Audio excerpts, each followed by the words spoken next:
In a bid to promote transparency in his government, President Muhammadu Buhari is unveiling his performance management system as part of the Ministerial Performance Review to further aid citizens' engagement. The dashboard is aimed at keeping an eye on projects using live data. The president also promised that the second Niger Bridge and the 120 kilometers Lagos-Ibadan Expressway will be completed before the end of his tenure in 2023.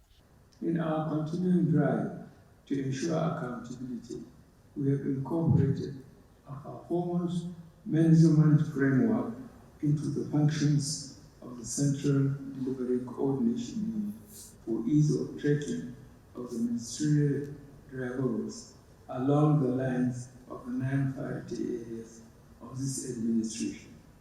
This initiative has provided me the opportunity to track the performance of all ministries and by extension, this administration.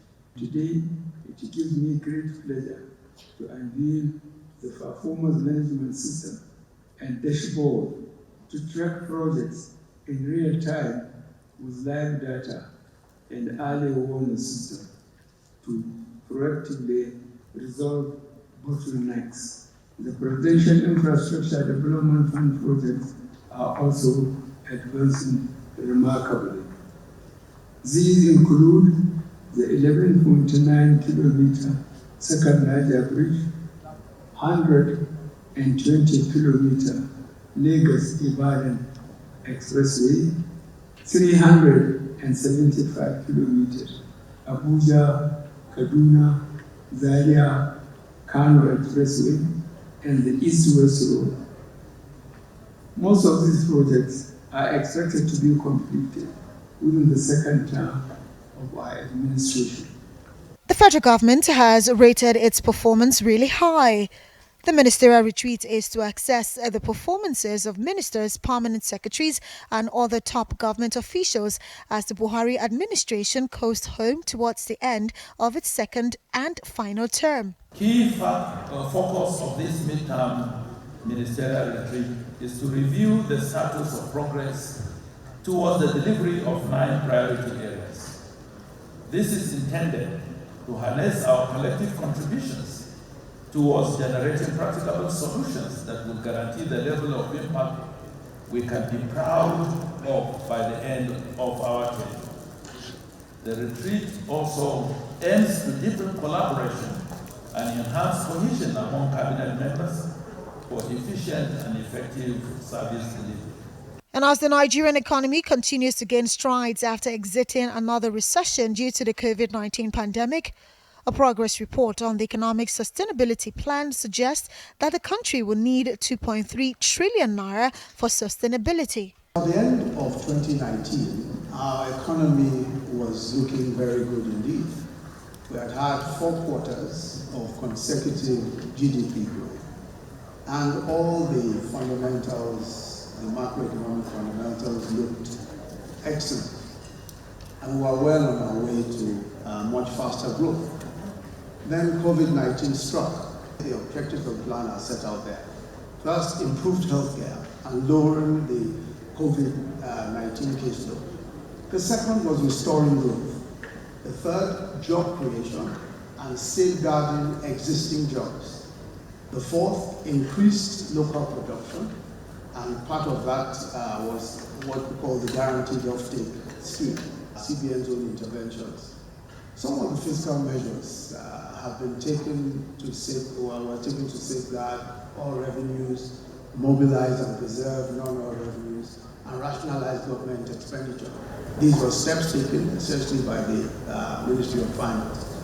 But a major component of the plan was, of course, to build a resilient healthcare system.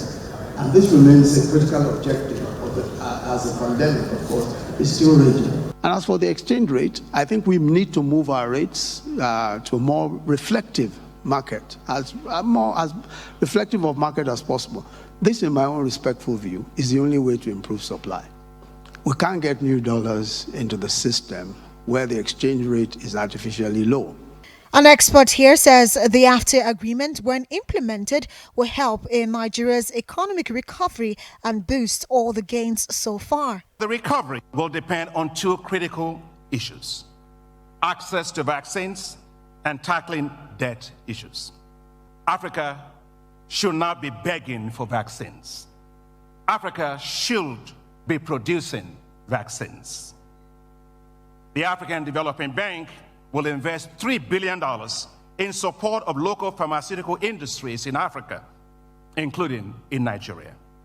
The Africa Continental Free Trade Area presents a major opportunity for Nigeria. Consumer and business expenditures in Africa are projected to rise to $6.7 trillion by 2030. Significant support, therefore, should be directed towards boosting industrial manufacturing capacities. Nigeria should also move rapidly to the top of selected value chains, such as automobiles, computers and electronics, textiles and garments, and food manufacturing, transport, and logistics. Much, Your Excellencies, will depend on the ports of Nigeria. In September, 2 of President Buhari's ministers were sacked with a promise for more due to poor performances. The president may be waiting the outcome of the ongoing assessment process to determine his next step, which may involve easing more of his cabinet members out of office, whose performance and conduct do not meet the administration's standards. The retreat will end on Tuesday. Amaka Udeh, Arise News.